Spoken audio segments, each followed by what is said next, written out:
Olá, meus amigos, sejam todos muito bem-vindos ao canal Politizando. Eu sou o William Jacob e vou trazer números de uma pesquisa que foi feita em Minas Gerais, ouvindo eleitores sobre a preferência deles para o governo do estado. Olha, são números surpreendentes aqui. Será que são confiáveis? Essa é a dúvida. Eu vou trazer para vocês.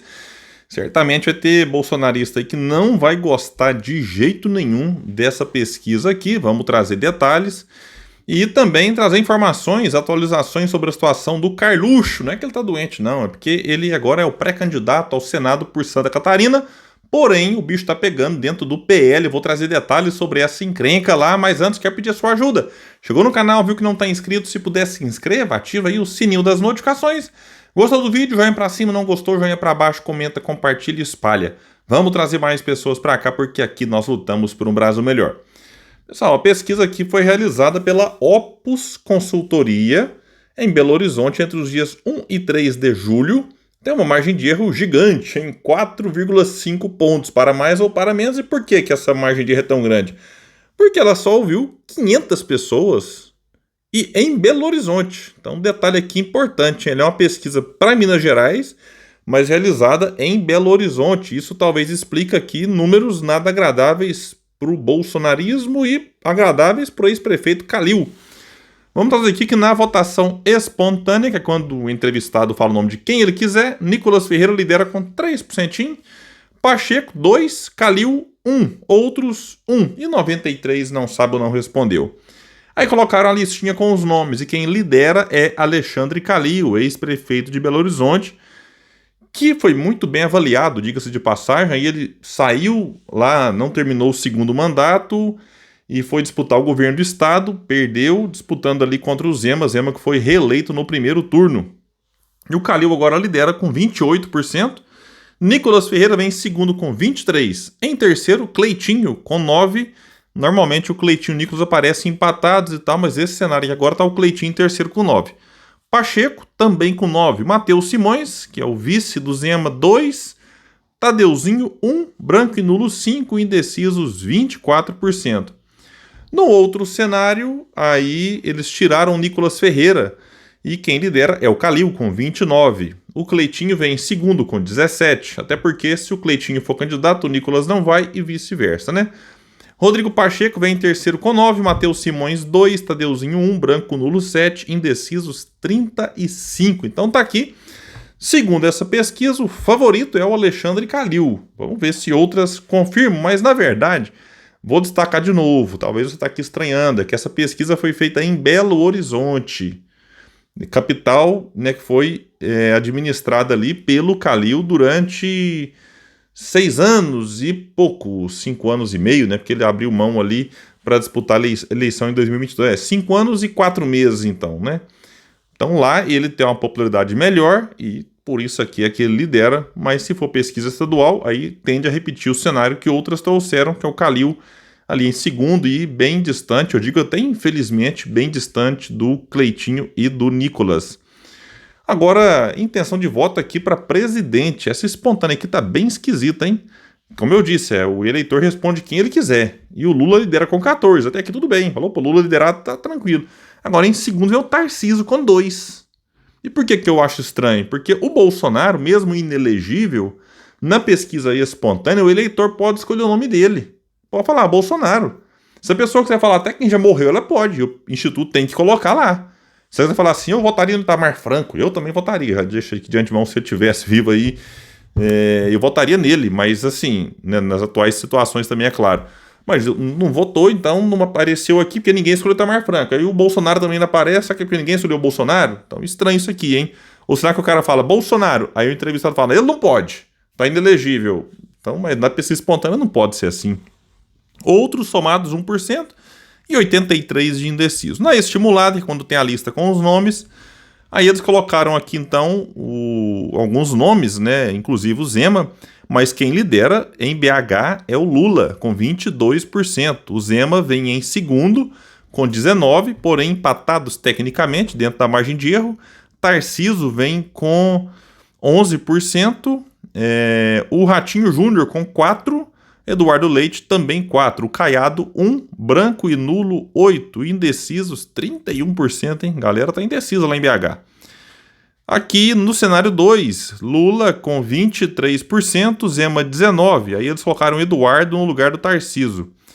O Eduardo então aparece com 9%. Tá ruim, hein? Pior do que o Tarcísio, não estava tão bem assim. Eduardo 9%, Eduardo Leite 5%, Ratinho Júnior 3%, Caiado 1%.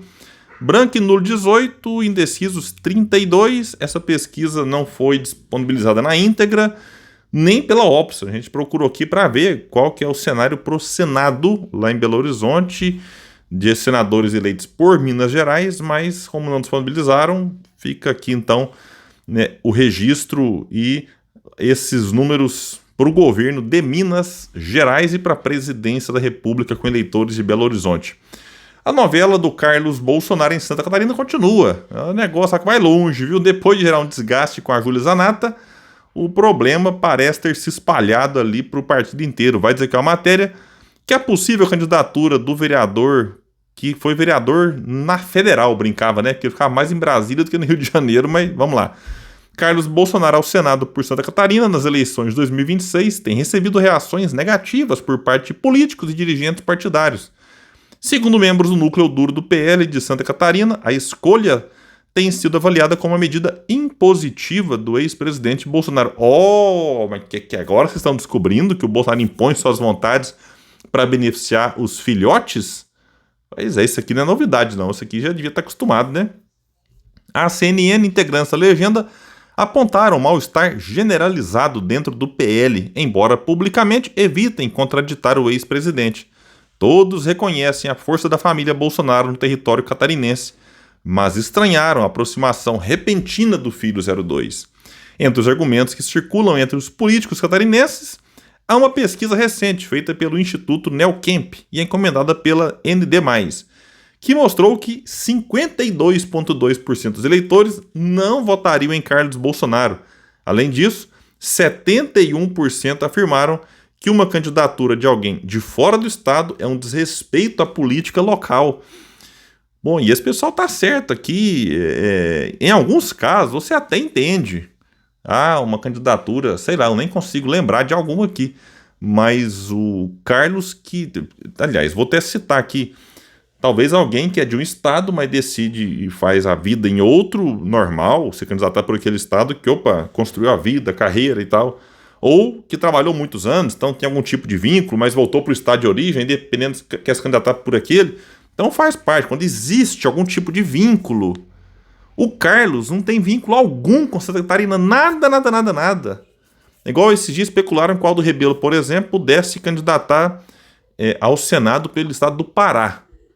O Aldo, que, até onde eu sei, mora em São Paulo, nasceu em Alagoas, mas você vê o Aldo viajando, né, lá no norte do país, faz palestra, discurso, fica lá uma semana, um mês lá e viaja, conversa com as pessoas. Então, tem vinculação com o Estado. O Carluxo Bolsonaro não tem nada a ver. E aí o pessoal pode olhar para isso aqui e falar, peraí, tá vindo aqui só querer se aproveitar, se eleger aqui com os nossos votos, depois vai para Brasília e esquece do Estado? Então pode realmente pegar muito mal lá.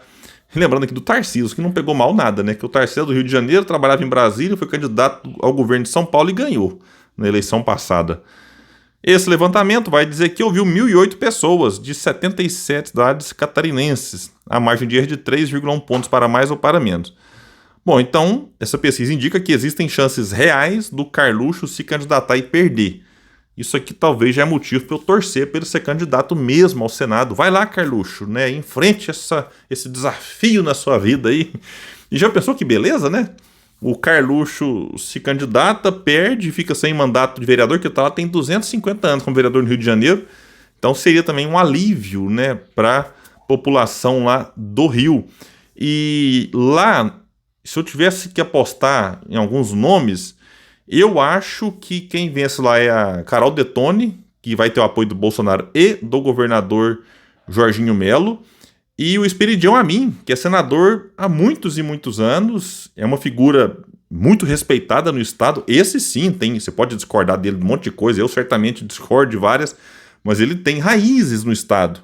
A Carol Detone também tem. A Júlia Zanata, de quem eu tenho 1 trilhão de divergências, Ela é lá do Estado. Inclusive, existe a possibilidade dela mudar de partido para disputar o Senado, já que o Bolsonaro não quer apoiá-la. Eu acho que é pouco também, porque é um bando de puxa-saco do Bolsonaro. E agora tá vendo aqui, é família na frente, né? Deus acima de tudo. É família acima de tudo.